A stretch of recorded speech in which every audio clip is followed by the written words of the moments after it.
thank you for taking the time today to answer some questions. I'm very much looking forward to it. When I stumbled upon your podcast called the Self-Inquiry Toolbox, I was like, what the heck is self-inquiry? Mm-hmm. So I had no idea really what it is. Then of course I listened to it and I started understanding. But for someone who's seeing this for the first time or hasn't heard about self-inquiry, how would you put it into words? Like, how would you define it? Self-inquiry is sort of an introspective thing, right? It's about looking into yourself to inquire or examine or explore what's going on in you. And I would say in terms of, it differs, you could say, from finding information outside of you. So instead of going with a theoretical model on how psychology works and how your trauma is probably playing out, instead you go in and you experience from the inside or through introspection, how is my trauma playing out? How do I respond in certain situations? So it's a way of getting subjective or unique or individualize your process of discovery around your issues. And what seems to be the case is that simply by becoming aware of what's going on in you, something will shift. And that's how self-inquiry works. It's that bringing what's unconscious for you into the light of consciousness or awareness and observing it will change the behavior. Because if you're doing something that either hurts you or you hurt others and thereby hurt yourself, you can actually only continue to do that if you're unaware of it or unconscious of it. Once you see through it, it changes. And I like to use the image of a magic trick. That if I could make a coin disappear here and I made that magic trick for you and you saw it and you really believed I could do magic, you would be flabbergasted and wow, this Ernest guy, it's incredible, right? But then if I explained to you how I did it and showed you, like, okay, I actually hide the coin in my hand, stick it in my pocket, whatever it might be, and then I do the trick again, then you will have a very different experience the second time around. Yeah. But I'm actually doing the same thing. So the world is acting the same way, but because you have understood something, because you have an awareness now, your experience is completely different. You're no longer believing it's magic. You may be able to see that I'm doing it well or executing it well, but you don't get fooled or taken in or triggered or whatever it might be.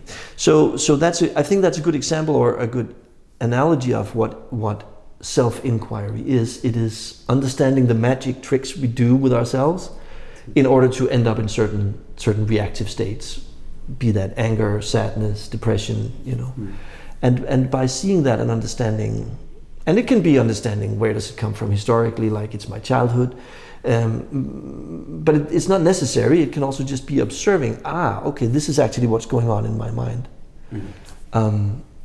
Another example I sometimes use is when my daughter was doing her homework. She was in like 5th or 6th grade, and I was leaning on her to get her to do it. Like I was like, I wasn't shouting but I could feel in myself like this push in, like, you have to do this.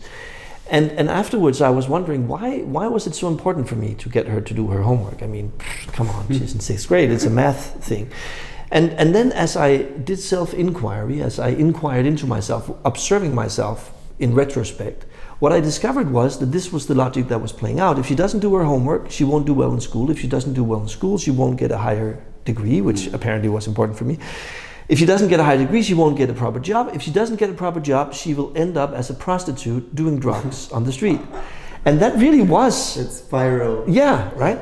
So when I was leaning on her to do her homework, I was actually saving her from becoming a prostitute, a drug addict. And in that light, it's obvious why I was actually quite restrained, I would say, in my approach to her, because if that really was the deal, I would probably be even more upset. But I discovered it through introspection or that self-inquiry. And as I saw that, of course it released, because I saw the stupidity of it. Like, of course that's not how the world hangs together. She can skip her homework. And therefore that relaxed in me. And because it was no longer unconscious in me, I could then deal with her and her brothers in a completely different way around homework. It was quite a breakthrough moment for me, actually, in terms of my children and their homework. Yeah. Can you imagine that? Mm-hmm. Okay, yeah. So I really like the analogy with the magic trick. Mm-hmm. Makes a lot of sense. Also how we spiral. So when you act out of a place of unconsciousness, you're actually acting from a motive that you don't see, but through self-inquiry, you're able to see those motives and those intentions. And the next time it happens, you're more aware and might act differently because you understand your motives better. Yeah, and what's cool is it's not even that you have to be consciously aware. It's not like you have to think, oh, I must remember not to do this now. The seeing in itself changes your nervous system, so that we can call it programming, whatever we want to call it. The structures of your nervous system shift, and the behavior springs out differently. And you're not even aware that you're acting differently, because this is just the new logics now. You've seen that this doesn't make sense, so you just stop doing it, like everything else. Once you've seen the magic trick thing, then you don't have to remind yourself, oh, this is not real magic. Yeah, it's like, it's not real magic. Yeah. You're just observing it, perceiving it differently, and therefore responding or acting differently. Yeah. Okay, so that's how I also understood it. It's that you go back into a situation, you inquire, I guess, your beliefs mainly, or like can be different things, but the focus are on beliefs. Yeah. Mm-hmm. And then because you understand them and because you're able to shift your beliefs or to experience a different truth, the next time it happens, you react differently because the logic has changed, and because I can be tricked with a magic trick if I've seen how you do it, right? Precisely.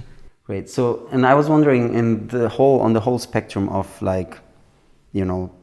self-help and therapeutical help, and if someone does cognitive therapy,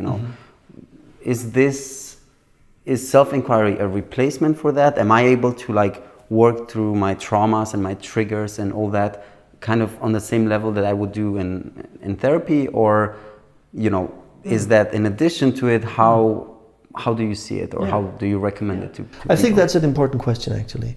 So there are a couple of layers to it. Let me just start with one, which is that in any good therapy, whatever it might be, I think it requires an element of self-inquiry.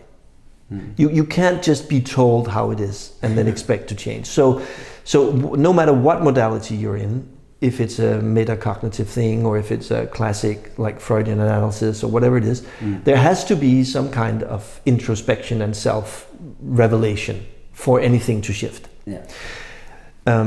What's different, perhaps, one way to say what's different is it's the role of the therapist/facilitator. In some modalities, the therapist has a very prominent role as someone holding space and giving direction and giving information and directing things and sort of orchestrating stuff behind the scenes that the client or patient doesn't even know. And in self-inquiry, ultimately, you don't even need a facilitator or a therapist. You can do it yourself and facilitate yourself. Yeah. And it can be helpful to have someone hold space for you. But that person is not, at least not, or can do it without really offering a lot of himself or herself or their own ideas or values. It's just supporting you in your own inquiry. Now, I would say that part of what helps you in your inquiry is when I hold something up from my world or my map of reality as a contrast. So I use that myself when I facilitate others, that something may seem very obvious to them.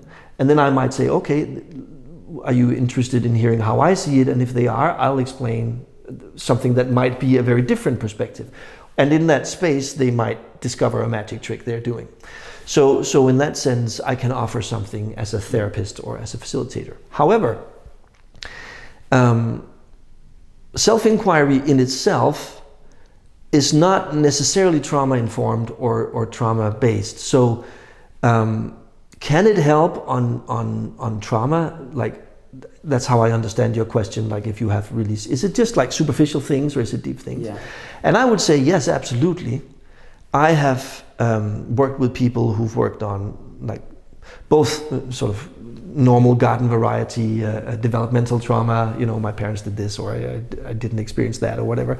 But also like some of the big trauma stuff, like abuse, violence, death, divorce, these kinds of things that impact people strongly. So I've worked with people who've been sexually abused and gotten wonderful results. I would say even very quickly and efficiently, if those are words that are relevant. But what it does require in self-inquiry is that the client is able to hold themselves to some extent. Now, as a facilitator, I can offer a space and I can hold some space, which goes a little into the therapeutic room of like offering a holding space that's safe for the client to then explore. But there is an expectation that you're able to hold your own space. Yeah. So if you're really heavily traumatized and you sort of dissociate or lose yourself or fall so deep into the trauma response or the memories that you can't find your own way out, then you also lose the ability to observe yourself. And then the self-inquiry bit sort of becomes impossible. Then you need more support. And that can be a facilitator like me supporting you as you do your self-inquiry. And sometimes I would say it requires a different kind of process that's even more therapeutic in its approach, where someone else says, I'm going to run this. You can let completely go. I will guide us. I will bring the tools. I will, and maybe even bring in some kind of medication, or plant medicine is becoming popular, or other things. Mm-hmm. But I take the responsibility as space holder. In the outset, self-inquiry I would say, is requiring for yourself to hold the space. Mm-hmm. That's how I see the difference to therapy. So and facilitator can offer some guidance, as I understood it, and I guess bring your experience and your perspective, because there might be truths, as I've often seen, like that I'm not seeing, but maybe you see something that you can help me get on. Yeah, but to point you gently in some direction. Exactly, but there's less. Yeah, makes sense. Yeah. Which also, and then a thought I had was that it also doesn't seem to then help me understand trauma, right? That's not the intention of doing self-inquiry. It's more like, I guess, fixing my behavior or like changing my behavior in certain situations. But would I be able to understand why I react in a certain way? Oh yeah. I think definitely. I don't think it's true when you say it doesn't help us to understand. It may not support a very theoretical understanding, because I'm just on my own journey of discovery. However, I would say it very specifically shows me why I'm reacting like I am, not from a theory, but by observing. Okay, I'm actually seeing images of this childhood situation or this future situation where everybody's laughing, and the closer I get to the images, the more I understand why I'm reacting the way I am. So one of my sort of key things that I try to bring to people when they are very dismissive or negative towards their own reactions is to understand that our emotional reactions are really always reasonable and rational, based on what's being perceived, right? So if there is a lion that's coming towards me, I'm supposed to have a fear reaction and run and have all these, different changes to my body state, and all that happens because this is a dangerous situation. So there's nothing wrong with that emotional shift and that change of state in my body. The problem is actually that sometimes I think there's a lion when there's not a lion. But once I think there is a lion, then my reactions are completely correct. The problem is my perception, which is that, for instance, you sitting here talking to me is a dangerous situation. But if it was a dangerous situation, of course I should react with a fear reaction. So there's nothing wrong with the reaction, it's the perception that's the problem. And so by going deep into uncovering why am I perceiving this situation as dangerous, looking at my beliefs, my past history, like all of that. Oh, that's what I'm projecting. There's something about your beard or the way you're sitting or whatever it might be that reminds me of something or pushes a button in me. And once that button is pushed, then I have all my reactions. So I would say, on the contrary, I understand much better what my trauma is about or why my reactions are there. And it's through understanding that I acquire compassion for it, love for it, appreciation of it. Yeah. No, that makes total sense, and I haven't seen it from this perspective yet. Or I really like what you said, that it's the perception that's kind of wrong, not the behavior, right? Like and this underlying assumption that all our behavior and reactions are mechanisms to like protect us in a way, or to thrive in different ways. They're not badly intended, like, and no, that's, I think, a good way, and it also brings you back to like trusting that there's nothing wrong with you in that sense, right? I think because a lot of people, you can get very easily into this spiral of like, something's wrong with me and I need to fix it, and you start using these tools to fix yourself, right? And creates a little bit of pressure in a way, or like putting you down even more. But having that perspective of like, it's not wrong what I do, it's maybe like I'm perceiving things differently than they actually are, or like my version of reality is very different from someone else's. And that's the only problem, really. And even that is very meaningful. You have that perception because of how, I call it our map of reality, but what we've learned, our history, has taught us about the world.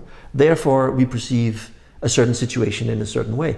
And there's nothing wrong with. That's the whole system functioning perfectly, because we were made to run around on the savannah, and when we see something, like, then we experience that in this area there are many lions. And so we learn that, big rocks and this kind of tree is probably a lion area, so let's stay away from that. It's a good system. Yeah. But we then live in a very complex reality where the misalignment between what's really real and what we are perceiving might get really out of whack. And when that happens, then we are just misperceiving. But everything is working perfectly. It's just that it's like these AI things that are so popular at the moment, right? If you feed them bad information, they're going to do bad processing. It's not because there's anything wrong with the system. It's the learning. It's all about the learning. Yeah. And that's tricky. And as with AI, it's super tricky. You make one little mistake and it'll start categorizing everything wrong. Yeah. And you don't know why, because you can't look under the hood. So no one can check whether it's doing it right. We just have the results, and we're like, why is it coming up with this weird? And it's because something went wrong in the learning, and it's the same with us. We just got some bad information at some point, and we use that to understand the world. And what we're doing with these processes is we are bringing that back into alignment with reality. That's all it is. The whole system is perfect. You're beautiful. You're the most intelligent design that we know of in the universe, without a doubt, hands down.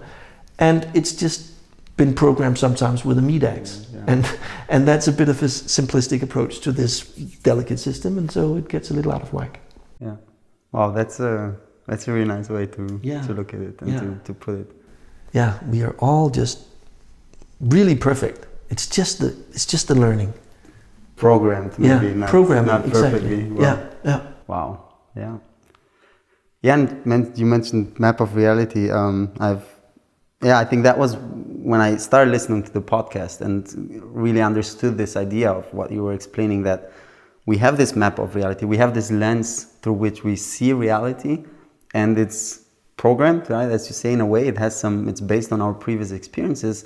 And what really stuck me is, I think, I don't remember the example you give with, someone coming in the room, and if you believe that person is an asshole, you're gonna look for things to confirm that, right? And that really struck me, because I could really see it in like everyday life, how my cognitive biases play into that, and really try to feed what I already believe. Yeah. So the work and the self-inquiry, I guess, is a way to get away from that, right? To really challenge this, or to get better at not looking for only confirmation of the things we see.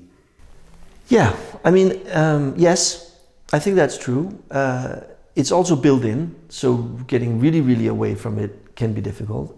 And I like the Buddhist terms, I know mind and don't know mind.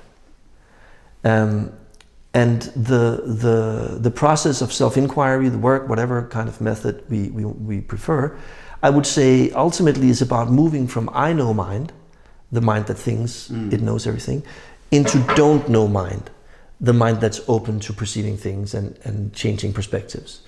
And so we may because of this, because of how our nervous system works, we may initially perceive something in a particular way. The question is, how stubborn are we? Once it starts becoming painful, or there's something that feels out of harmony or something, are we then going to insist on pushing our perspective onto the world? Or are we going to be willing to open ourselves to maybe it's the world that's actually different than I assume? And that's an attitude, and that's a shift in attitude that comes through this process. So even if the nervous system still operates the same way, the willingness to let go of what we expected becomes more and more present. And that we sometimes call that surrender, trust, that okay, I was planning to go for a picnic and it's a rainy day. How much energy am I going to spend on fighting the rain and thinking, damn, we should have been on that picnic, it would have been so nice? How fluently can I just go, oh, it's raining, okay, no picnic, what am I going to do instead? Yeah. And there's a very nice life that can grow out of that flexibility. Being in tune with. That's something. Getting back in tune with reality. Yeah, exactly. As it constantly shifts, you can shift with it instead of being stuck in a particular mode. Yeah.